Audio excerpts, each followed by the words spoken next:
Felix didn't want to save the world. He wanted to finish his lukewarm sandwich, extort a minor warlord for protection money, and take a nap. His moral compass didn't point north. It pointed toward whoever had the thickest stack of cash. Yet here he was, staring at a doomsday device. The Radiant Order, a cult of aggressively well-dressed zealots, had built a quantum nullifier capable of wiping out all organic life on Earth. Felix had only broken into their floating citadel because he heard they had an original 1990s comic book collection in the vault. His plan was simple: grab the comics, trip the fire alarms, go home. His companion, a highly cynical floating drone named Barnaby, disagreed. They are currently initializing the final countdown. If you don't swap the core right now, there won't be a home to go to. Felix sighed, tossing his half-eaten sandwich into a containment bin. Fine, but I'm charging the planet a massive invoice after this. Mistake number 1, the metric system incident. Felix pulled out a high-tech laser cutter. Barnaby, what's the diameter of the safety seal? Precisely 3 centimeters, Felix. 3 inches. Got it. Zap. A blinding jet of purple plasma erupted from the machine, singeing off Felix's left eyebrow and melting a priceless marble statue. Alarm klaxons began to wail. "Hoops," Felix said, coughing up a small puff of smoke. In fairness, the conversion rates are intentionally confusing. Mistake number 2, the gravity flop. A dozen armed cultists poured in. "Hands in the air, thief!"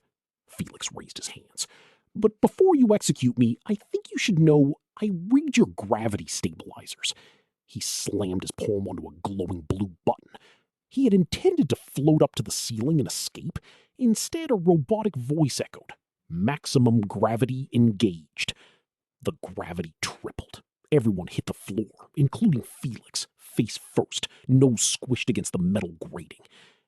"Brilliant tactic, boss," Barnaby said. "You've immobilized the enemy, and yourself." Using every ounce of strength, Felix crawled like a highly ungraceful caterpillar toward the override lever.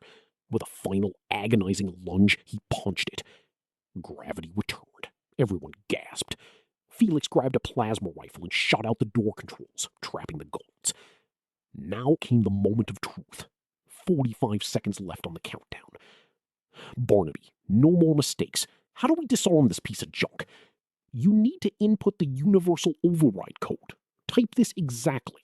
Alpha 7 Omega 9 Delta." Felix stared at the keyboard. The keys were in ancient alien glyphs. Barnaby, which one looks like a squiggly triangle?" "Time is running out, Felix." "I'm just gonna hit it." Felix brought his fist down onto the console in a classic display of percussive maintenance.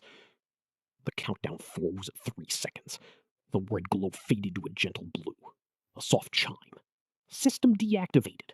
Have a nice day." Felix blinked. "See? Calculated precision." "You punched it," Barnaby said flatly.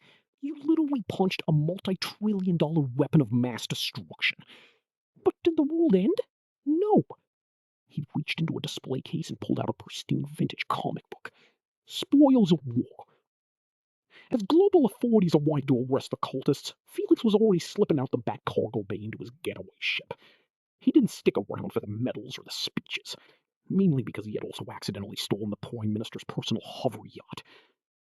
"We saved 7 billion lives today, Felix," Barnaby remarked. "How do you feel?"